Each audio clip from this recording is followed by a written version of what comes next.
This episode is incredibly special because in October I had a massive shift in my life, feeling a call to lead a tribe of men, and then Greg came out of nowhere from Australia. We met in LA, and since then it's been the most magical, effortless unfolding, hosting a men's group together every single week, and it feels powerful. So I just had to drop that nugget of magic so you can see how life has been working for me, and so you can get a little juice before this podcast, because he is someone that's super special, feels like a brother I've known for millions of light years. There were just fires here in LA, and since that time, all the leaders in my sphere, all the conscious business owners are going through the most chaotic time, and I see it as two options. So we have the option to be filled with this fear and go back to how we were, or we have this fear and we know that we're stepping into this new paradigm. And so either way, there's fear. So it can be super confusing because it's so scary because we're trailblazing a new way, yet the one that's trailblazing is exciting and it's exhilarating and it feels like you're expanding. So can you discern the difference between that fear-based decision that puts us back and there's no excitement, it's just like that's the safe thing to do, the old version of safety, and can you see the other one that has fear come up because it's shouting at you? The stronger the fear, the closer the breakthrough, that you said, if I take this and it goes well, I am expanded and this is who I want to be now. Excitement, joy, bliss, that is the high frequency. You have the keys, because if you choose that one despite feeling fear, you're not acting on the fear, you're acting despite the fear. And for me, my best song of all time drops tomorrow, Feather Ruffler. Best in the terms of how good it felt, and I see this new level of my rapping ability. And the freaking quote of the day is, the opposite of scarcity and lack is not abundance, it's trust. During this time where everything feels unstable and there's so much unknown, can you get to a place that the unknown is the land of possibilities and it's safe? So the more unknown you feel, the more safe you feel, because you're more guided, because there's more opportunities, because there's more magic potential. And so often the unknown is scary because we don't know what it is, and that's how our mind survival is wired. But that's not the truth. The unknown is where all the newness comes, all the growth. So can you just step into this unknown with that confidence, despite how much up-leveling fear rising in you? You see it, you feel it all, and that's the difference between bypassing and not bypassing. Bypassing is saying, the fear's over there, I don't want to feel it, I don't want to feel it. The true growth is feeling all the fear, doing it anyway, and noticing I can hold all of it. I can feel all the fear and I can still stay true. So I just wanted to jump on here as like a mini vlog plus podcast, give you an update. I'm having more fun than ever, and I feel life expanding in a new way. Life is just unfolding, and the magic that's happening is just astounding. So I want you guys to tap into that, and I hope to help you through my content and share my journey. And this year's all about conviction. I know I want to be an energy coach, a performer, a speaker, a rapper, and I don't know how all of those, what the balance is of all of them, but I know how good it feels and the level I'm going to, and it's insane. If you can find your impossible dream, that's how you find motivation now. I feel so lucky that I get to go for these dreams, and every single day is a step towards them. And if you can see that magic of life and put your energy first to say, you know what, I'm gonna do what I love now. I'm not gonna wait anymore. I'm not gonna wait for security. There is no security. The more money I have will not change how secure I feel within. If you can find that courage to do it now, that is your key to living your best life. And that's all I want. Let's have some freaking fun. This a run the world type shit. Give me all the gas, give me all the smoke. Barely getting any of it now. I'm getting bread, y'all are toast. Got my shawty hitting notes. She a freak, crown to toe, black sheep. Listen close when I speak, hear the go. I wanna trigger you, spark it up is what I'm here to do. I'm all in, not a different mood. Young dog fitness what I'm fit to do. Straight to the top with a simple move. Want it all, I'm a simple dude. Can't give you a reason, times are changing. Check the weather, this my season. Okay, I see you, Steve. Imposter syndrome, I'm a fraud. Okay, I see you, Steve. Every bar I channel God. But I see you, Steve. Man, I hate to burst your bubble, but I'm done being humble, and these feathers getting ruffled. Welcome to another episode of the Manhood podcast. Today I'm here with my good friend Steve Searley. Going to give him a little introduction, and then we're going to drop into all things energy, because this is the Energy Steve. Steve Searley is an energy coach who guides high performers to break free from subconscious fears and step into their authentic power. Starting with his journey to dunking, quitting corporate life and following his heart across the country, he embodies the transformation he teaches. His approach combines energy mastery with practical action, showing true leadership starts with leading yourself. Whether coaching executives, performing on stage, or activating groups, Stephen's message is clear: energy first. Welcome, Steve. Thank you so much for having me, dude. Absolutely, man. Thanks for being here. And for those who are just joining in on this conversation, this is the Manhood podcast. The idea is, as I get to meet epic men on my journey, guys that have inspired me, that you get to come along for the ride, be a fly on the wall, and have these conversations as I get to learn from these epic people and we learn from one another, that you get to be there as well and to share in this experience. So to give you a bit of a background, Steve and myself met maybe 3 months ago when I first landed in LA. He was running an epic event down at Mudwater, which is a beautiful place that we've been working with and have been supporting us as well. But we met at Mudwater at one of his events called... I think that one was the Thanksgiving. It was Yep, just a potluck, just to get people. There was a lot of people that were not leaving, myself included, didn't have family. So a lot of events I throw are to just get people together. Yeah. So that was one of them. And somehow you found it, and it was amazing. Absolutely. Of course, yeah. And I found myself very quickly in a familiar place. I moved to LA not knowing anybody, and Steve was like one of those key people that I met, like the first people that I met that really connected me into community, connected me into the underground culture that I was looking for, and people that were looking to do heart-centered things in the world and to grow themselves, better themselves, and do it in really conscious, beautiful ways. So yeah, we've been journeying together now organically. I started a run club over here, something that I've been doing for a long time. Steve started joining me on that, and then we've now started collaborating in that way, this community event that is for men, for men's growth, that they can really work with themselves through their movement. And also we run a men's circle together. So within 3 months, our relationship's gone from like nothing to like boom, fireworks. And it's been a beautiful experience. So that gets you up to date with where we're up to now. And as I was speaking about in the intro, Energy Steve is Steve's nickname, and it's because he's an energy coach. He helps people to work on their energy first. So taking from that point, man, I just would love to hear some of your story and where you've come from and what brought you into this place of wanting to support people to work on their energy. Yes. Yeah. Awesome. Real quick, I want to jump back to how we met because it's so cool, because on my side, I had just been like, I'm looking to host men's groups. I'm looking for a partner to do this with. And then from that side, it's like, you're looking to be integrated into community. I'm like, I have this community. I need someone to lead it with. And it was just like a perfect match on both sides. So it's really magical on my end as well. So it's really cool. So my story, the first chapter that's really fun is my dunk story. Trained myself to dunk a basketball at only 5'10". And that was the first time I committed to doing something that I love to do. It was a dream as a kid. A lot of young boys want to dunk a basketball, but being the shortest out of all my friends, it felt impossible. And then one day it shifted to what if. And I believe that's my first gift, is being able to see the possibility and go for it. So I have this innate courage to say, this might be 1%. It was a 0 at one point in my life, and then something clicked where it's like, what if it's possible? Let me just go towards it. And then by going towards it, I realized it was possible to dunk, did that, and it took me on a huge journey of self-discovery and growth, noticing my subconscious, noticing my limiting beliefs. I was in a job I didn't like.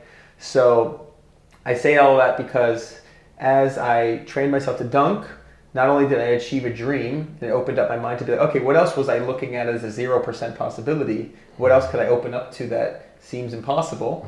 One being my corporate job, but then also as I progressed in dunking, I started to maximize my energy, because I started to realize some days I'd go to the gym, I'd feel fantastic, other days not. How do I get that more consistent? Started dialing in nutrition. So I like to say it started with the physical foundations of training properly, eating properly, sleeping properly. And then the next level of that was the mental side, which was like learning about my limiting beliefs, reading, journaling, mindset. That led me to visualization, which led me to meditation, which led me to the spiritual side. And I realized all of this was like a calling. It was a understanding I'm listening to this joy that's pulling me towards this thing. And this goal of dunking has no purpose. It's just for the fun, but it's helping me grow so much. So as I'm in the corporate job, I'm trying a million different things. I'm trying to become a podcaster, a YouTube vlogger. I was trying coaching as well. I got life coach certified, and I also was doing freelance video and editing on the side. all while I'm doing these things, I'm trying to coach dunking too because I have these skills, but I didn't feel like coaching dunking because I had this imposter syndrome. I was like, if I can dunk, anybody can dunk. I didn't really give myself any credit for the balls I had to go for it or stick with it. And also, when people ask me to dunk, I would start to train them, but then they would lose motivation or they wouldn't have energy. So I kept coming back to energy, which is like the first rendition of Energy Steve, which was like, what workouts do I do? Do I do squats? I'm like, it's not about that. Like, do you really want to dunk? Like, you have to learn your body. Like, I wanted to teach a deeper level of than just training. Or like, try squats 10 reps. It didn't make sense to me. And then people I worked with, I really started to lean into that motivation, inspiration side. And if they weren't sleeping well, how are they going to ever train hard? Because dunking, you have to push yourself to a new level. And so I was really big on that. Like, you have to maximize that first. And that led to me understanding that people don't have these beliefs in themselves. So they'd be like, they didn't sleep well. Why not? Well, I was doing this. Why were you doing that? Oh, well, it just went deeper. So I started to realize, I was frustrated at the time because I was trying to make a living doing these things on the side, but people weren't seeking what I wanted to teach them. They wanted just to dunk, but I wanted to teach them what was deeper. So a few years later, quit my corporate job to do my first step, which was photo and video, because I was doing that so much for myself. I started doing that for other people, creating a ton of content. I really loved doing that for people, and the same thing happened where some people saw the art side where they're like, wow, that was a really beautiful video you made. They didn't really care how many views it got or how many sales it made. They just loved the art. They felt expressed. But then there's other people I worked with where I'd make a video for them that was killer. They would love it initially, but then when they posted online, it didn't really get a lot of views. So they were like, we need to try again. I don't think that was the right one. I'm like, no, that's not what I do. I'm not here to, like, I love the analogy of a painting. If someone sells a painting, like if I say go make a painting that you love so much, you're going to make it. It could sell for $100,000 if you're a famous artist. But if I ask an artist, the same artist, make me a painting worth $100,000, he can't do that, you know? It's about what you put into it and your heart and what people see. So I love the art side. So fast forward with that, just this past year, I let go of the creative directing, which I did for like 5 years. I still do my own content. But what I learned through the camera was, one, on the basketball court and in my life with music, is I loved filming myself on camera and expressing myself, and then with the camera with other people, I loved helping them express themselves. And that came to the same feeling of, it's not about getting your message perfect or your voice perfect. Those can all be worked on, but it's about, why are you sharing your message? What is it behind your message, and how do you feel showing up on camera? So a lot of people I work with now is, they might have an online business, but they're afraid to be on camera, and that's what I love to help with, is the confidence and connecting to that. Your joy is what is your highest return on anything that you do. Is if you're passionate, it's going to show and the words will flow. And of course, some people are more expressive than others, but that's what the camera taught me. I love being the performer, and then I love helping people express themselves. I don't need the camera to do it. I want to just unlock their joy. So, and the last one was, I moved to California. So about 3 years ago now, following the camera and following what I want to do, is I've had this huge exciting feeling of when I landed in California. I came for 2 days to visit, and before that I was like seeking spiritual community, seeking brotherhood. I didn't know it was people at the time, but I was like, I just feel like I'm not amplifying myself, and I'm trying to meet people, but it's not happening. Landed here, and within 2 days I'm like, this is it, and I never left. I had just signed an apartment in Florida. I had all my clients technically there, and I didn't know anybody here, but I just said yes to that excitement. And that's the same thing I said from the beginning, which what dunking taught me is like, follow that excitement. You don't know where it's going, but you have to take that step. And since then, started leading community. Not only was I in it, I was seeking just to be around a little bit of it. I started leading it, found that I love hosting things, and then I started, as you've seen when you came here, is like I know everybody in this city. And it feels so amazing to be so deeply immersed and feel like I found my role within the community. Because not everybody wants to be on stage. I do, but also there's other things I don't want to do that are complemented by that. For example, the whole space of Mudwater is a giant space. I have no interest of building out a space or creating that space. I like to fill it and ignite the people. So that's where I'm at. I don't know that's my story. That's how I got here. And I'm pretty clear on this year working with you as well. It's like, people deeply need to show up as their authentic selves. I love to do that one-on-one. I love to help small groups do that. I feel like that dynamic. And then next is like the bigger performances, whether it's public speaking or music. So I'm open to that. Amazing, brother. Yeah. And I know a huge part of what you speak about and what you share and what you're sharing online, which is epic, it's captivating, I love your content, is around energy. And I'm just curious to hear, like, what's your relationship with energy, particularly because we have these particular words that are just linguistic representations that hold a lot of meaning underneath. And I'm just curious for you particularly, what does like energy mean to you? And when you speak about it, how do you experience it for yourself? Yeah, you are so good at bringing words to feelings and emotions. That's what I love about when you speak as well. For me, energy became, during my spiritual journey, when I first started dunking, I started to question, what am I doing at my job, which led to who am I? And looking deeper into that, I started looking into quantum physics and spiritual texts and different things. And it became sort of my view of the universe, that we are just all a vibration. At the very core of every atom, it's just a vibration. So there's the whole actual tangible piece of the vibration of the universe that we're all connected to. And so that is like the one energy. So I believe we are one energy. And then because we're in this universe, we are all different expressions of that one energy. And if we can, so energy to me is we are tapping into that source energy and sharing our unique version of that energy. And so the way I operate is helping people feel that natural state that they are when they are just allowing that energy to come through them. So we are part of this universe, but also a unique expression of it at the same time. So the question was, how do I operate with it daily, maybe? Or yeah, like what does it mean to you? Yeah. And like, how do you experience? Yes. Yeah.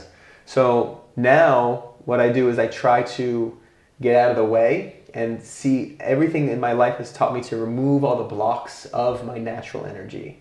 So like I said, I like to be on stage. I love helping people express themselves. That literally excites me. And I feel like we all have that natural, joyous energy coursing through us. But with life and business and other people, we start to shift or close down to what really lights us up. And it's hard to put into words because it's a feeling, but it's a feeling of passion. It's what makes you come alive. Like when I said I moved to California, there was no reason. Dunking, there was no reason. It just was so exciting. And a lot of it is that question of like, what if this is possible? Is that feeling of like, wow, that makes me feel alive. And even now with like my energy coaching is when I was trying to think about, do I want to be a creative director? I can build a huge company. I would love to help people on camera. And also I could see I was very impactful for the world. I want to be of service to the world. That feels good. But energy coaching, I was like, if I only did that, that was like exhilarating. That was like even more exciting. And I didn't really miss the creative directing. Creative directing was kind of just a way my physical mind saw me being free or financially free. And so that's how I operate now, is like what lights me up the most. And sometimes the blocks are, how do I get there? How does it look? What happens next? But if you can look at your life and saying this would be the most exciting, and then let go of how, and then you have like little clues every little moment. Just this podcast, for example, like you asking me to be on it was a hell yes. And that's one way I like to help my clients, is like, if you could do anything, what would it be? So getting clear on what would light you up. And you might not know, but you have to start trying things, even if it's like random things that excite you. I want to go to this Thanksgiving potluck like you went to, or I want to move to LA, or I want to visit. Like, you got to take these steps. And one of my favorite quotes is Steve Jobs saying, you can only connect the dots looking backwards. So I guess to sum it all up is following the energy, or being the energy, is like, try to visualize what is your greatest, most ideal self, and know that you are that person now. And there's no separation, but that's the journey of life, to be like, what's in the way of that version?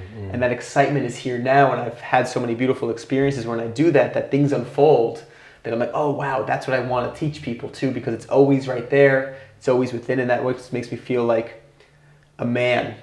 Coming back to this podcast, is that you're trusting your internal compass. Yeah. You're trusting what's true to you, and no one can tell you what lights you up. Yeah. And I love what that phrase of what lights you up, what makes you come alive, because I think we all know that feeling. And then there's the thoughts that come right after. So this would be amazing to do, but how does it make money? Or, but what if I don't have time? Or, but I have a family, I can't do these things. I've heard it all, but I believe if you take that step, things shift to align you with your highest energy. Absolutely, I love that, dude. And that last bit you spoke about of like when you feel that inspiration and then the fears that come in, I think like most of us can have had an experience of that, of like, yeah, there's a huge amount of excitement there, and then just like the objections, the limitations of like, oh, but I don't have enough time, I don't have enough money. And I think this is something that would be really powerful for us to drop into next as well. And like, when that does come up for you, when you're working with your energy, and knowing that this energy is leading you into being this more even full and expressed version of yourself. Definitely. How do you work with these? It's a blocks really that come good up? question. That is the dance. That's the ultimate dance. And what's really powerful with that reminder of recently, we had these fires in LA, so many unknowns, so much uncertainty. A lot of fear came up. And the first reminder is, even if you're about to take the step and you're super inspired, it's almost, maybe this even, it's different for every case, but sometimes I'm so inspired, it's almost like equal as much fear, because it's so crazy fun that there's so much fear because it's so illogical to the mind. So the first point is that it's not about you're so inspired that there's no fear. Sometimes you're so inspired, but you feel all this fear. So it's not like you're going to transcend fear and not feel it.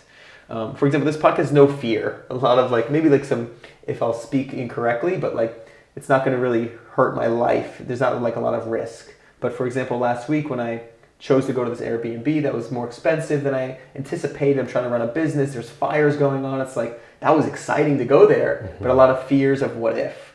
So being able, as a man, being able to hold both is one way to navigate that fear, is be like, okay, get super clear. The first word I always go with is clarity. What are you clear is your heart and your mind. I like to really create distance between those two. You're going to have that dance constantly. But if my heart is saying, this would be fun, this would be inspiring, which is good for my business, it'd be great to connect with people, all these different things that feel heart-centered. And then, okay, what does my mind want to say? So I do a practice, like when I journal, like what does my heart say? What does my mind say? If my mind says, it doesn't seem practical, it doesn't seem responsible, it's actually safe, which is because it's like outside of the city where the smoke was happening, so it is actually safe. So you start to almost do like pros and cons with your heart and your mind. And then when you get so clear that these ones over here say it's more of the mental aspect, these are all fears, these are all the truth to me, and we all have our own truth. Which one do you act on? So no matter how loud the fears are, if you can get super clear that the fear you're hearing is, I'm not being practical, I'm not being responsible, whatever comes up for you, and it feels like lack to me, like that felt like scarcity and lack, and my truth was, this is good for my central nervous system, this is good for my stability, this is good to be around good people, this helps my mind be at ease because I'm not in a chaotic environment. All those things are who I want to be. And that's actually why I go by Be the Energy, Steve, because you don't really get to that place and then feel it. You have to be that person now. So have those old stories. You write the new stories. I'm a person that trusts that when I act in this way, things unfold. When I trust in my heart, things unfold. When I can feel this inspiration, that is the greatest thing I can do for my business, for my relationships. And then you act on that person. So despite seeing all the fears and feeling all of them, if you can get so clear, that's the first step. Beautiful. Something that you were speaking about there, almost like going back to the very first piece, was being able to hold these two polarities, right? And I just think of the importance of almost like that being one of the very preliminary steps that really opens us up to this other whole way of creation that you've stepped us through now. And I know so much of my life in the past when I was, like before I had my big sort of growth pattern in my life and I stepped into this new way of living and seeing myself, it was me maybe avoiding holding that tension of both, because Yes. sometimes it feels counterproductive, especially if you're not used to that process of like there being so much fear there and there's excitement, and you almost want to make a decision straight away and get it over and done with, so you don't have to hold this, whether it's for or against it, but rushing that decision. But what I'm hearing and what you're speaking is being able to actually sit in that process, do the journaling on the different sides. What are they holding for me? And I'm just seeing like and feeling in my body this transformation process that even happens through that practice of being able to not rush that process, but sit with the polarities. And a really important aspect being almost this emotional intelligence and resilience to be able to sit with, because ultimately it's emotions in the body when there's these two things, and it's like, whoa, what am I going to do here?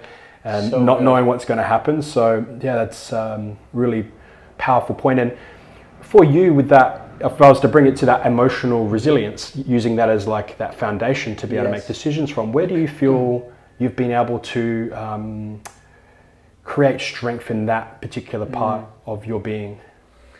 Emotional resilience. So for me, like I said, that practice of knowing what's in my heart, what's on my mind, is been a really powerful practice for me to discern the two, and then holding those polarities. From my own research of how I operate life, is like nothing's going to ever be certain, and especially as an entrepreneur, it's a really big test of how much you can hold. For example, like say you have an employee, you have to manage that person, you have to trust in them a little bit, but as you grow and you have 10 employees, maybe 100 if that's your way of operating, is like you have to hold all of that trust at once. So that's just one example of how like the more you're able to see it all, like when you raise your awareness, I believe we see more, we feel more, and it's not about that it doesn't affect you. It's just that you're able to sit with all of it at once. Like, for example, these fires, there's chaos, there's nature, there's other people that you want to help, there's your own center, like all of these things, like that is for me, that's the most freeing way to live life. Instead of saying, I'm going to do it one way, it's like, what if everything happens and everything's uncertain? Can I still be centered and balanced there? That is like the ultimate practice, because no matter what's going on around you, it's like waves. You stay centered as you go. And everything I've done has allowed me, like even right now, like when things look low or up or down, it's like when you go through that down, if you're able to just sit with it all, you can flow easier with it all. So the question was kind of emotional resilience and how you've trained that within yourself. And what I'm hearing from you is like you've been doing it through your journey, like life's provided the opportunities for you to be able to practice and move with this. Yeah, so I've seen it like as steps. I made a graphic once where it's like you take this courageous step, and then it's like now you sit and wait like to integrate at that new level. And so for like it's like training. Training's a really simple example. It's like you push through workouts and then you feel sore, but because you like know that your soreness is growing your muscle, you're okay feeling sore, right? And so like I've had that in my emotional life, in my relationships, in my business, and I think my gift has been to express it, meaning express it verbally, but also like express the step, like, and so when I take that step, I'm like, oh, this is where I want it to go, and then I'm like, wait, now all this fear comes up, or all this unknown. Like say I take a step in my business where I say no to a big opportunity because it's not who I want to be anymore, all this fear comes up, and it's like, okay, this is just like training. So I sit with that. What are my emotions right now? I'm afraid that I just said no to an opportunity, but the truth is I just said yes to my alignment. So it's like, so my training, the way I've gotten here is like take the step and then assess from there. So you take the step and then breathe. That's it. And then what happens then is like when you breathe at that new level, like, oh wow, I can hold this. That becomes your new baseline. So that's one practice, is just doing it, taking the step and just being present with it. Like we did a meditation before this. I think just checking in with yourself is really powerful. And then also leaning on people. So having brotherhood in my life, coaches, and I love to share it. The more I share what I'm going through, the more people can reflect back to me what's going on. Like, this is what I'm thinking, this is how I'm feeling, this is what I'm noticing, like, am I doing this right? And it's really helpful to have other people just reflect back. So community is a really big one, to be like, you're not alone in this. And community, journaling, and meditation. Love that, bro. a few things that landed for me. The first was, it reminded me of a bit of a process I'm going through at the moment, and how I've got these big visions for what I'm wanting to continue to create with my life. I feel like I've come a long way, and there's a next whole level. And I notice myself sometimes in a little bit of a victimhood mentality of like, I've got too much on, I need to cut things back, I need to make things less. But yet what I'm hearing from this and what I've been learning for myself as well is actually these are opportunities for me to continue to up level my capacity to be able to hold more, because I want more in my life. It's not about actually cutting things down or dropping things off, or it's actually opening myself up to how can I allow myself to hold even more and allow these blocks to move through by sitting in this. So just something that reminded me of a tangible lesson that I'm going through right now, where it's like, it's not about less, it's actually about more, and me becoming more to hold the more of what my heart actually desires. And then the second piece that you're speaking to was about community. And I know this as a solid piece in my life as well, the importance of when we are in a group, it's like our nervous system can co-regulate with those people around us. We almost create this energy amongst us that allows us to step further, to go harder, go longer than what we would be able to just by ourselves. And just this reminder of like, we are designed to be pack animals as humans as much as we are also consciousness, living a human experience. There's also this very human part of us, very animal part of us, which is our bodies, which a lot of the time ends up being really that limiting factor. If we can't keep our nervous system in a state of rest and restore and in a peaceful state, we can't actually reach and tap into all of our higher functioning capacity. And you said as part of this, like the community is super important. So I can feel in my heart what some of the questions that are coming up for people around this, because it's like, I know everybody wants to have like that tribe of people. There's not one person alive that doesn't desire to have beautiful people around them that can support them in their life.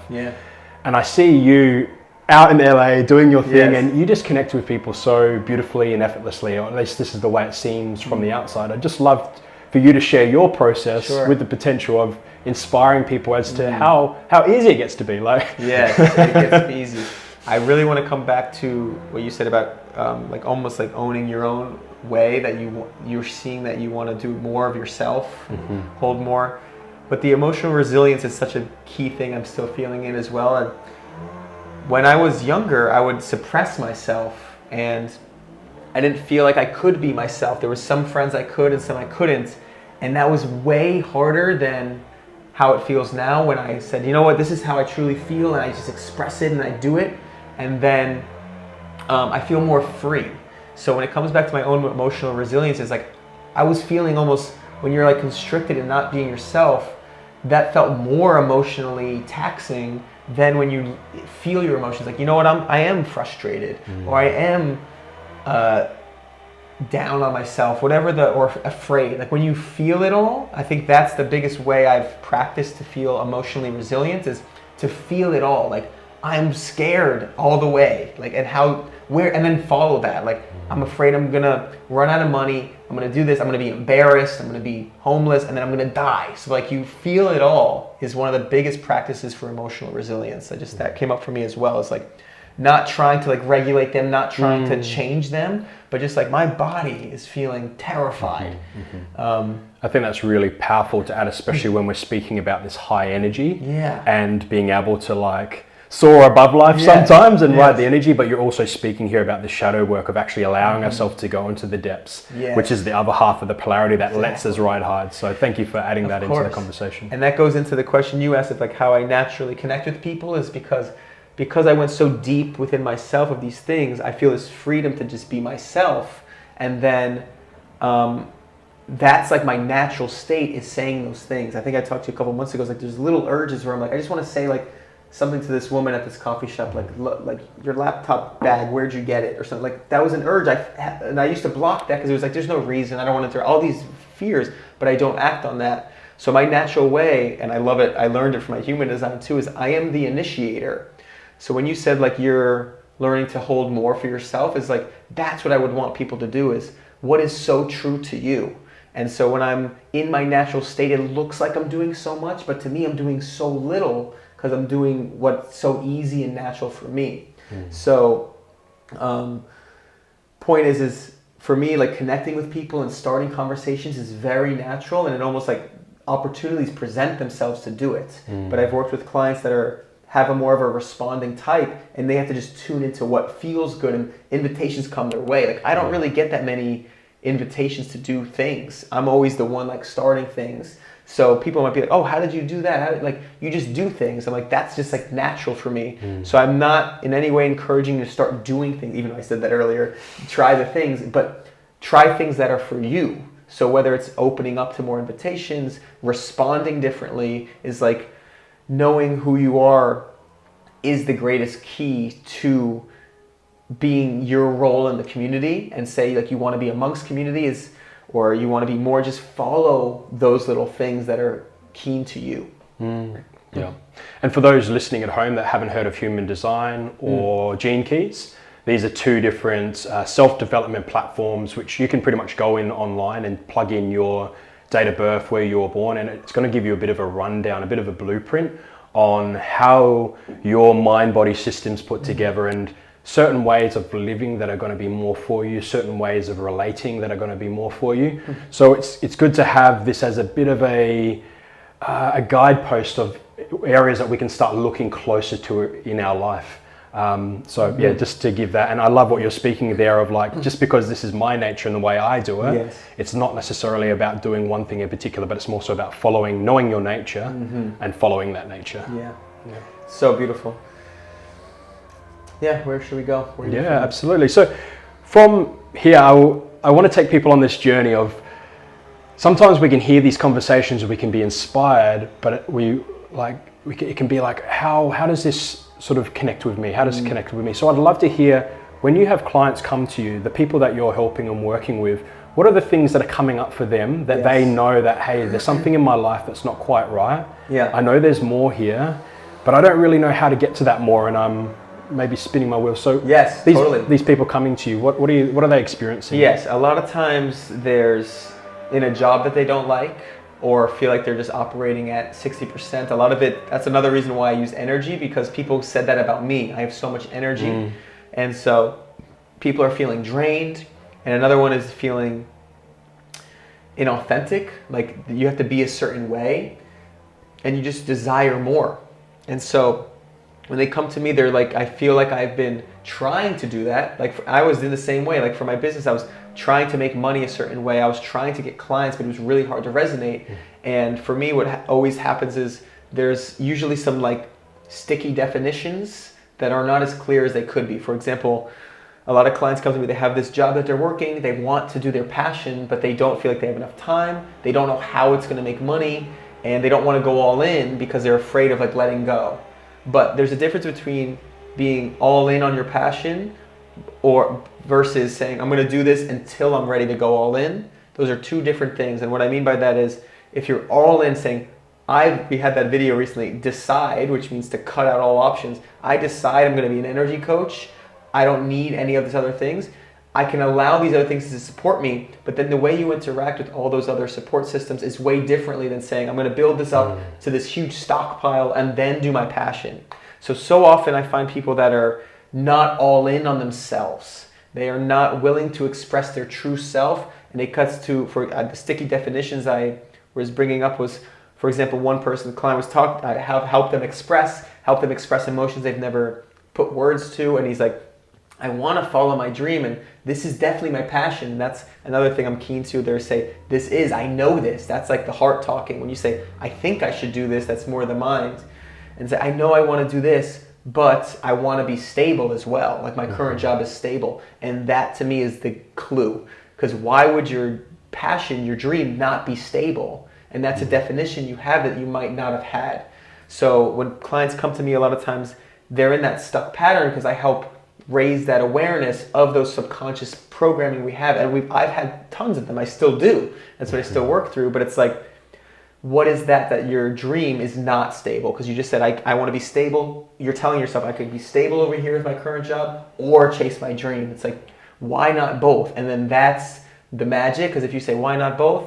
You might say, well, I don't know how it's going to work. You don't need to know how. It will. Just like anything else. And then there's proof. Like you worked at this job where you feel like 60% passion and you're making 80 grand a year, 100 grand. Imagine if you had 100% passion, how much money that would make, just from an energetic standpoint. You'd be lit up every single day. And I like to put that back as like, if you're at a job you don't love and you're at like 60% passion, imagine if you just switch roles in that company and you're at 100% passion. People always say, well, I'm gonna have to take a pay cut, or because they just don't see this possibility. So it's really like, there's so many, as a coach, there's like so many other possibilities. I'm not in their head. I don't feel their emotions. I don't have their subconscious programming. There's so many other opportunities and new ways of being. And that's the magic of life, is saying that, what if this is possible? And being like, I have no idea how, but that's the beauty. Is like, if you choose to go towards that, you'll start to see evidence that it is possible.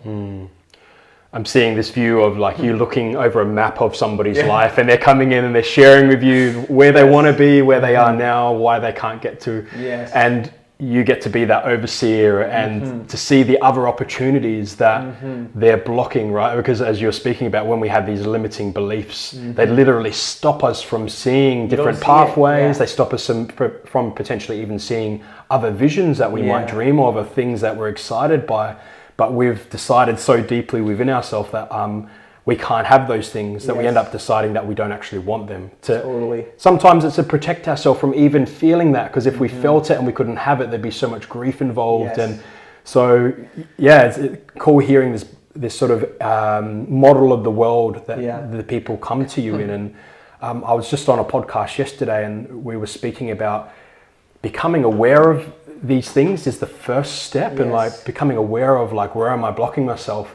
And then the next thing is that then what do we like do from there? Because awareness isn't always enough. Like there's a next step. So I'm just curious, like during the process, once that person comes and starts journeying with you, what sort of things do you don't have to give us all your secret sauce here, but just like what things do you focus on to support that person to start stepping fundamentally? Action. We don't take it right away, but our goal is to try to find an action as their new being.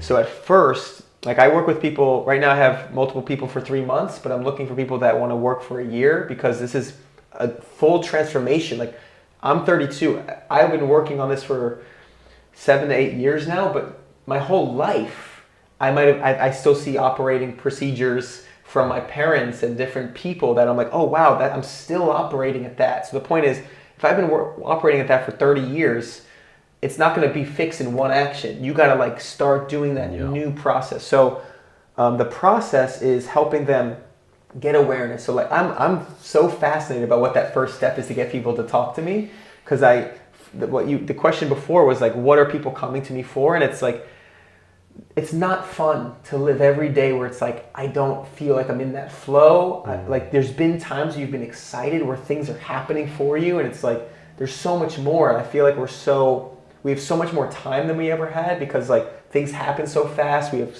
so much entertainment. We have so much content. Like we know that there's more, but we don't know how to get there, and we don't know when to take the step. So all of those thoughts, plus all of our own beliefs, is what I'm fascinated to be like, it's time to stop hiding yourself. It's time to stop searching for a way. It's time to start being that person. And it's like, it's just that feeling of feeling alive. Like we've all had like exciting moments, but life is short. Like why would we not have more of those fun moments? So the process is, tell me everything. Where are you feeling stuck? Is it your relationship, like you feel like you're in, it's not the best? Is it your job where you feel like you don't want to be at that job forever? Is it in your body where you feel like you're literally painful, or you just feel like you can't hit a new level? A lot of times the people come for that. And then what does it feel like? And what would you rather experience? Like I'd rather experience where a relationship that's inspiring. I'd rather have a job that lights me up, where I feel like I'm making an impact. That's a big one right now, is like, so many people come to me, they're at a job, that's okay, but they're not making an impact, or they don't feel like they can be their true self, or they're not like servicing the world. Like I think as men as well, is like we want to provide, we want to make our impact. And I feel like that is a way more beautiful paradigm we're stepping into, where a lot more leaders are stepping up. Instead of saying, I make my money, I build this business, it's like, what's my truest impact to this world? And so first step is, what is your dream? Like helping find that dream, and through that a lot of times you find, what's your biggest fear? I'm afraid, like if I go for it and I fail, I'm crazy embarrassed, or like what would people think that I'm changing? And it's funny because people are like, if I change, people will be like, what, you're changing every moment, you know? It's like, let that happen. You're gonna stay the same? Like what are you gonna stay the same your whole life? So we start with the dream, we get that clarity. Then that comes with the courage to say, this is who I want to be. Like some people, I would like, one of my favorite moments where people are like, they're at this job, they're like, I want to be an author, or they're like, I want to be a speaker or a dancer, or like something artistic, because that's kind of what I did. Is I went from this corporate IT job, and I'm like, I'm an artist. Like I want to speak. And for having a dad from Brooklyn, it was not the most easy thing for me to be like, what the, I was questioning myself, because I'm like, I want to be like him, you know, like that's my hero, but I felt so different.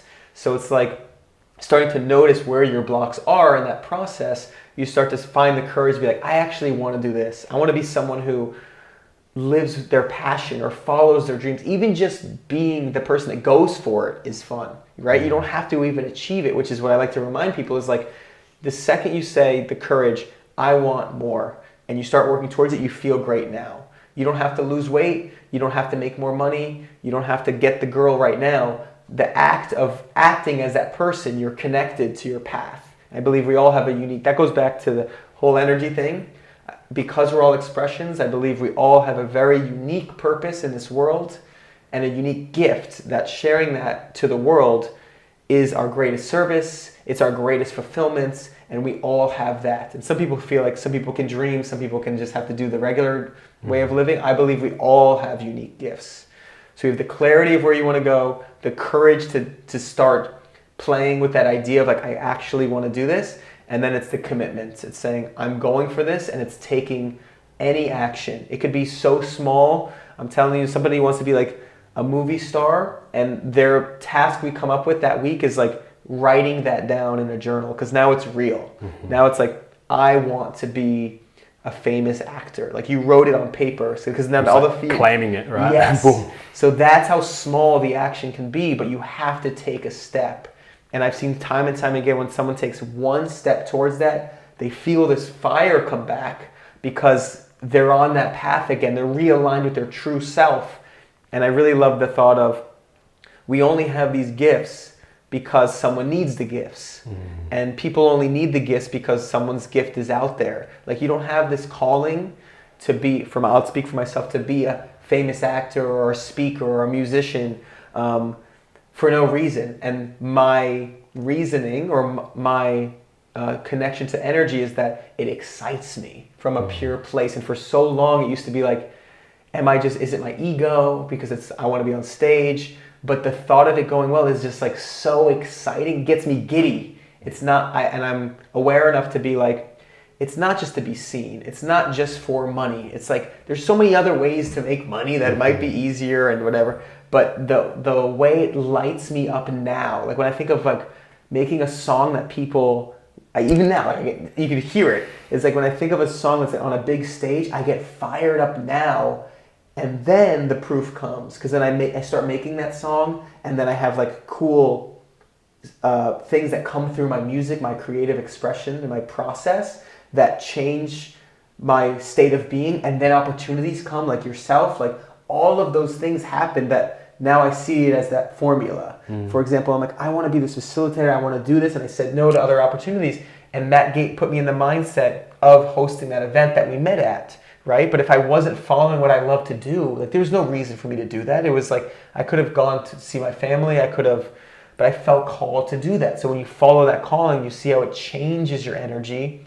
And going back to energy first is when you, Bashar says this a lot, that channeling, it's like a spiritual teacher that I really love, where he says, circumstances don't matter, state of being matters. And he's very specific with the words, because the word like matter is like physical reality. So circumstances, like your outside, doesn't create matter. It doesn't create physical reality. Your state of being matters, which means that whatever your state of being is, matters. And the simple way to put that is like nothing changes, and going all the way back, another one, to holding those polarities is like, I've gotten to a place where it's like, you can hold all of that and be paralyzed. You're so afraid of all the opportunity, all the possibilities that you're feel like, oh, it's a weight. It's like heavy, and you're like, what do I do with all of this stuff? But through the emotional resilience and the practices, you hold all these things, and you could be in the same exact circumstance and be in awe and wonder. And I'd rather be in that and feel that excitement than the other way. So that's what fired me up to practice that, because I'm like, okay, I've had these experiences where nothing's changed except my perspective. That's another thing I help with coaching, is they come to me with this one perspective of like, I have this job, I have this, but it's like, as a coach, I can show them, look this way. Have you looked at it from this way? And you have that perspective shift, and then they see it from a completely different angle, and then it aligns them to take that step.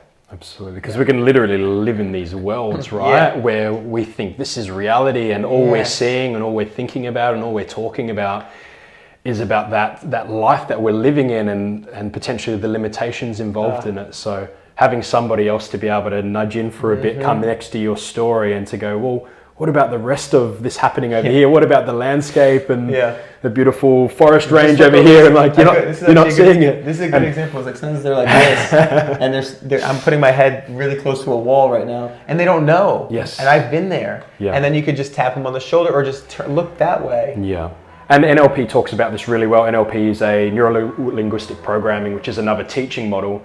And it speaks about that we delete, distort, and generalize the information that we allow ourselves to receive through our five senses. We delete, distort, and generalize depending on our belief systems, but depending on the emotions that are stored in our body and our past experiences. So yeah, one person can look at a situation and see something completely different than the other. Same situation, but they're drawing out different things because they're filtering. I think it's only like 157 bits of information a second out of like 2 billion bits of information that are coming at us. If you imagine all these little bits, we're just grabbing this tiny little snapshot of reality, and then we're like, this is the truth. But it's our truth, and you open them up to bigger truths, which is beautiful. So yeah, I'm loving this journey that you're taking us through, and these different parts of the story. There was something that I really wanted to drop into that you were speaking about, but I'm going to trust that it comes back to me at another stage.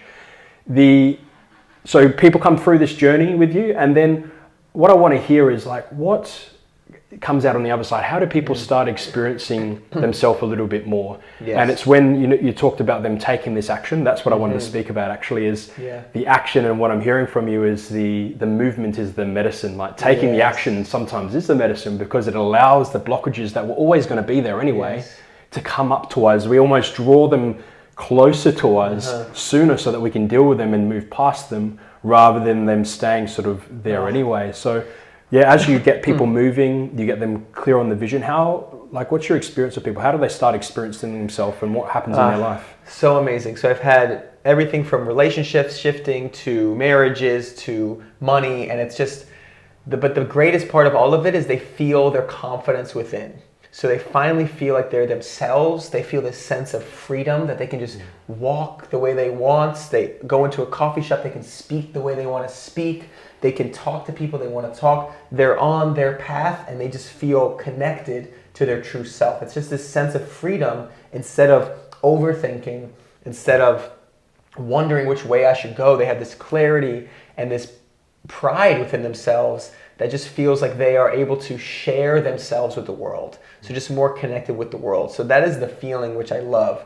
And then there's been things like someone was a personal trainer, and then they had to say no to certain clients, but we got to that place where it's like, that's the right step because it's not aligned with you. And then new clients came at a better rate. So he like made more money that week than he ever made. One client recently just made her first $90,000 a month. Wow. I work with women as well, but I'm really focusing on men this past week. But like, that was putting her energy first, because she could hold more capacity. She was, without getting too much into her story, it's just that there's a time where it's like, who am I to be at this level? Who am I to hold all these people? How do I know? But she's getting called to that, so it's allowing.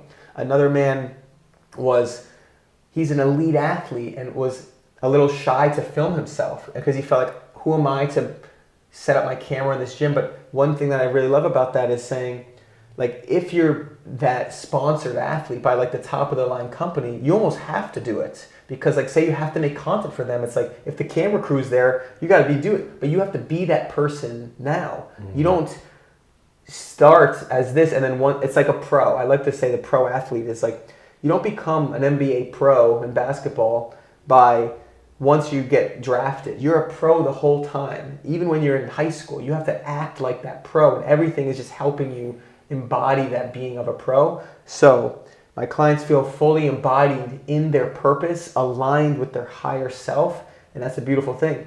And I always try to think of one more example is a lot of times they sleep a lot better. They have way better workouts. They have better performance. Their relationships shift. I had one where after a call, it's very moving because a lot of times they express something they never expressed. Like later that day, their partner brought something up to them that they've been meaning to say because now the energy's different. They had that conversation and now they're married. But they were like, and when I worked with them, they were afraid if they were going to separate or not. But like he knew he wanted to marry this person, but it was so difficult at the moment because they couldn't communicate.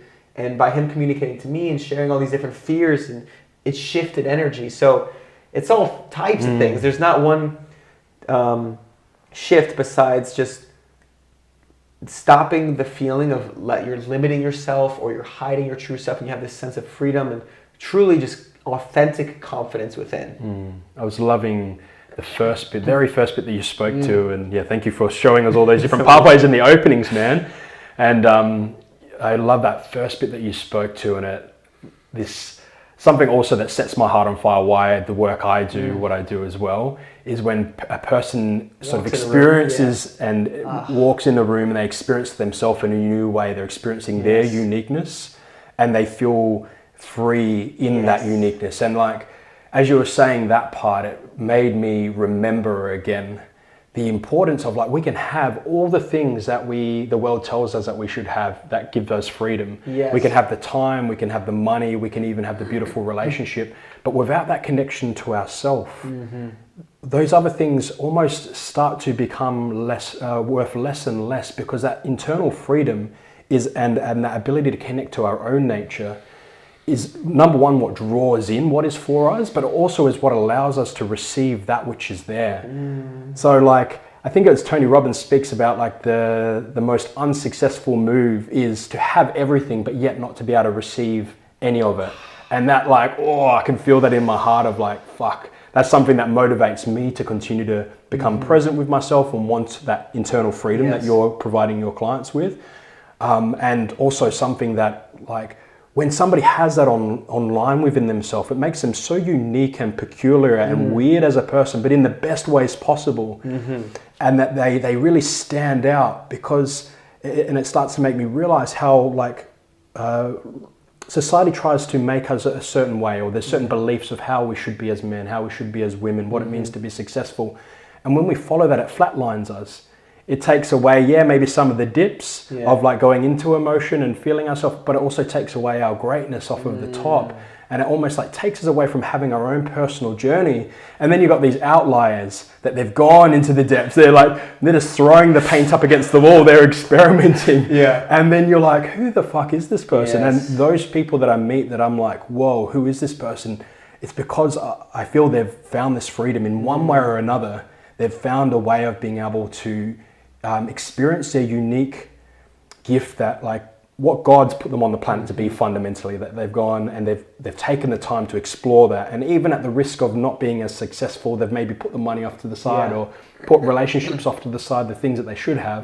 They've followed that freedom, and then they rebirth into like this shining star of like truth.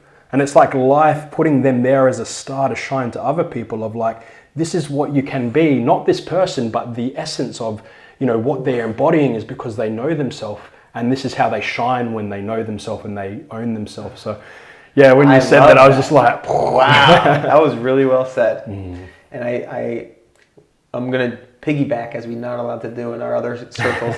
But when you see somebody in that essence, my block with my own, I had low self-worth from being short as a kid, and like I would see somebody so free and authentic, I thought I should do it their way, no matter what it was, whether they were like a CEO or they were a speaker, I didn't have like what my calling was. I was like, maybe I should do it that way because I love how free they are. And so I didn't have many boundaries. I was like courageous to go for it, but I didn't know what I wanted.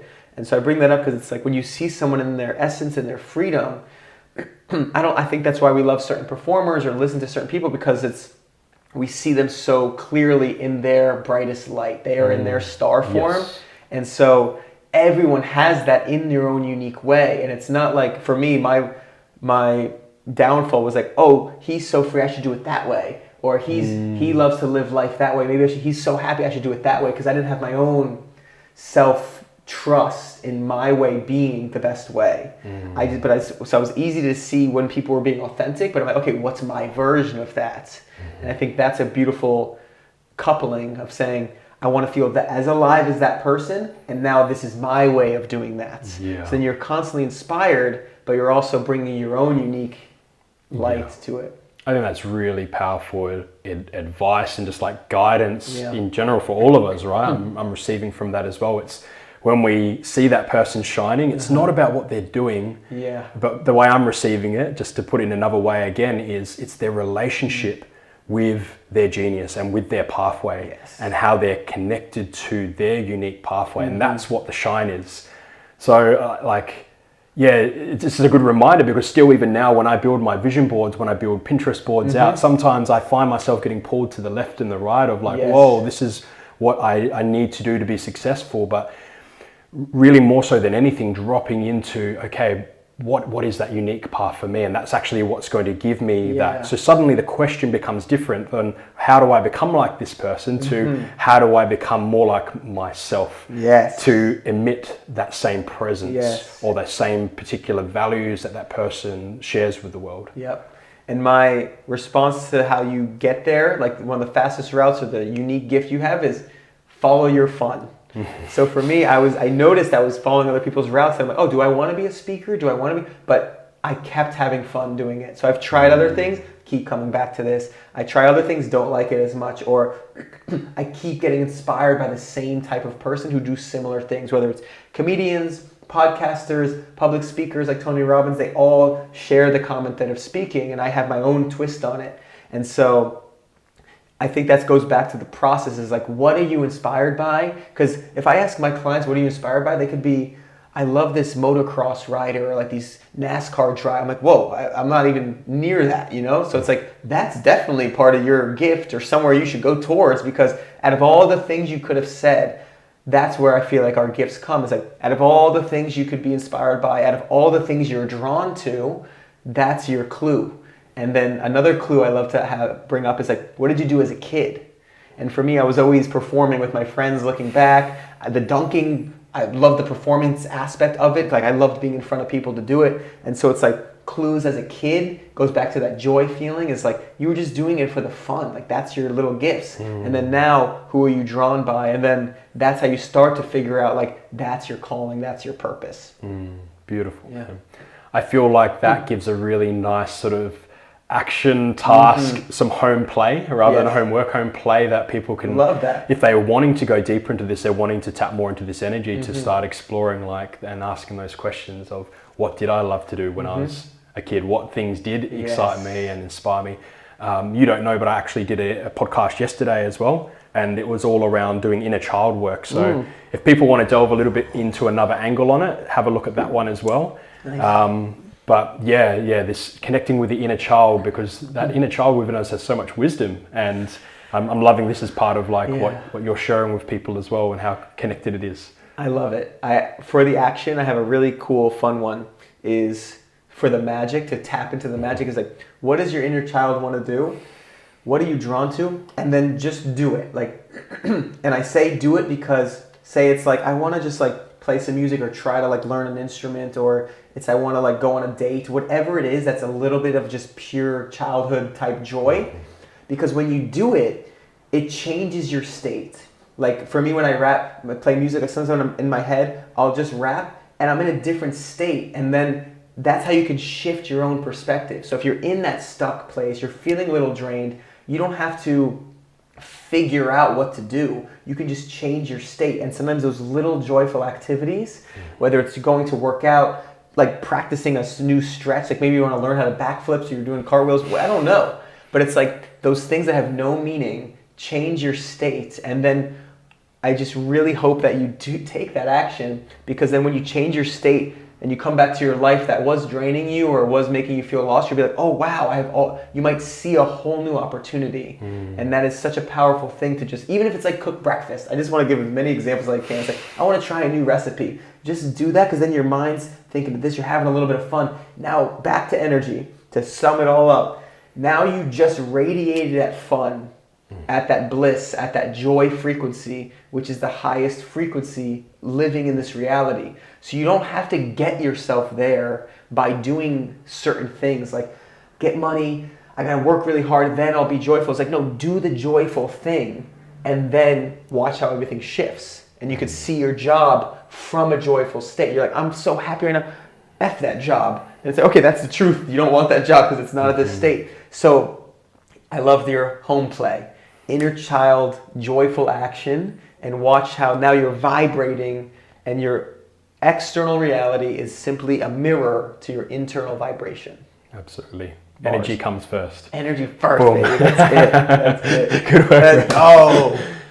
So fun. Yeah, I feel like this caps it up beautifully, man. I know there's so much deeper we can go into other topics, but we'll leave it for next time. Yeah. Keep this nice and compact for this journey. And thanks for joining us, guys. If you want to connect with Energy Steve, where's the best places to drop in with you, bro? Probably Instagram, but Energy Steve on all platforms. Instagram's Be The Energy Steve, but if you type in Energy Steve, I'm easy to find. Absolutely. And I'll pop these all down in the link below so you can click down and have a chat, reach out to him. He's on his personal Instagram page, so it will be him getting back to you. Amazing. At this stage in the next couple of years. As he keeps growing, it won't be. Yeah. I know that. Come I can already see see me live at a musical performance, maybe? Yeah. He's, also a rapper, also organising a lot of events down here in LA. So get involved. Let's chat. And get amongst community, because there's lots of beautiful things happening down here.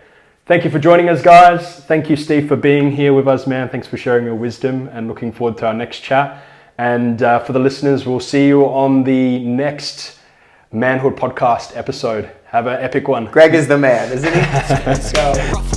Bonus if they notice, give me credit, that'd be nice. If they saw me for my truth, that'd be nice. If they give me feedback, that'd be nice. Fuck it, I don't need it. Me and Steve celebrated twice. Man, I detached. Fuck no, I can't reach back. Got boundaries like a mean cat. She turned around and her seat fat. I lean back and do it. How you doing? I'm a movie, I'm on screen. All I need is my reflection. That's my best friend, and we out here really doing this. I got this